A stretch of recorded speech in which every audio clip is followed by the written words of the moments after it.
Last Monday, my brother arrived home from London, and we overlapped for about an hour.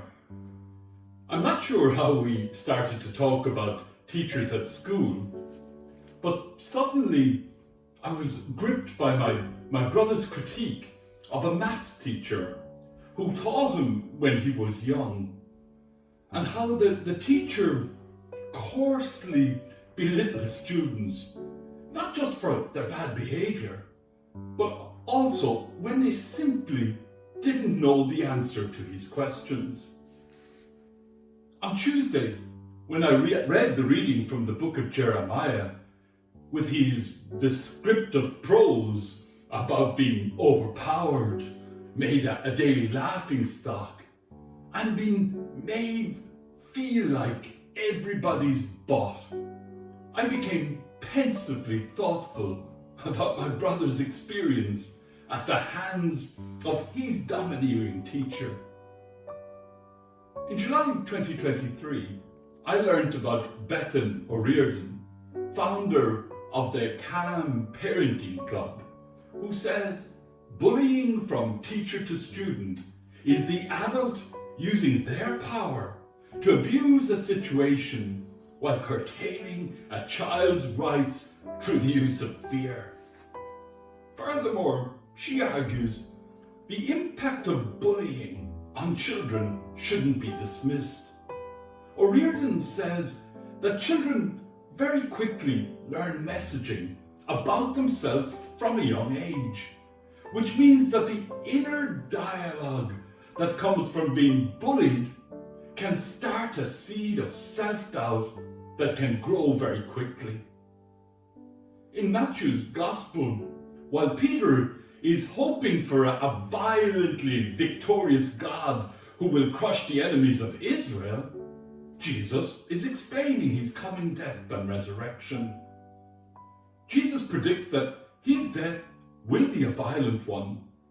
Jesus' resignation appalls Peter, who tries to instill some worldly ambition in his master. Peter's picture of God forbids the Messiah's identification with a victim.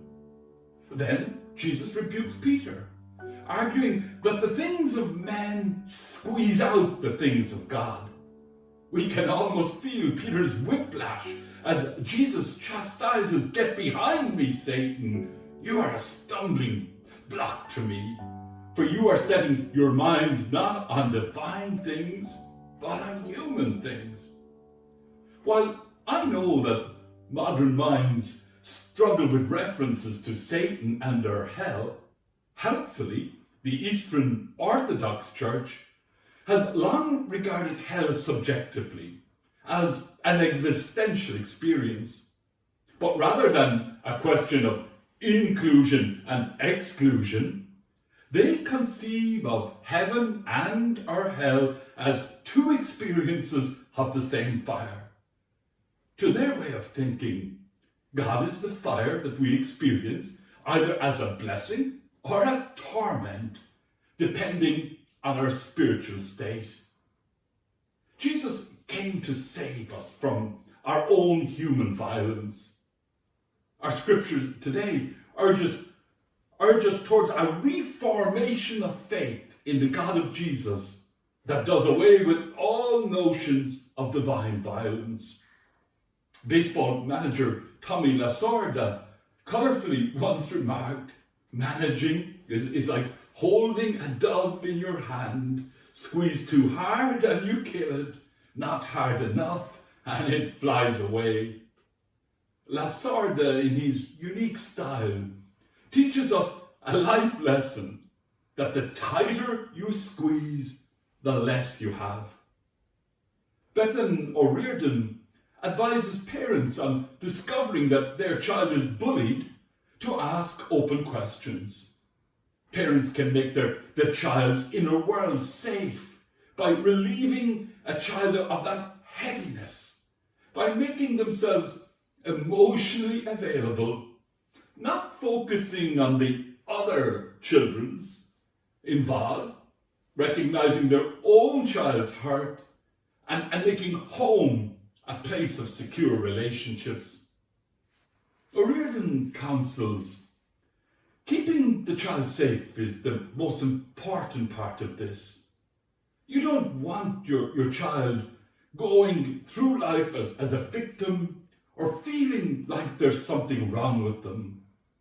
Listen to your child's stories, believe them, and take some form of action. Trauma happens when we're alone with the feelings. St. Paul, powerfully in our second reading, reasons, do not be conformed to this world, but be transformed by the renewing of your mind, so that you may discern the will of God. Bullying squeezes goodness and grace out of people.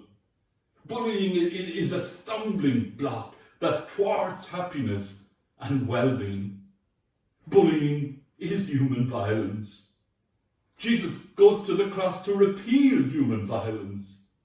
Helping to bear one another's burdens is the call of the gospel. The cross and the resurrection and the gracious forgiveness which they bear witness to help us to believe that there is no bullying without liberation, no trauma without healing, no death without resurrection.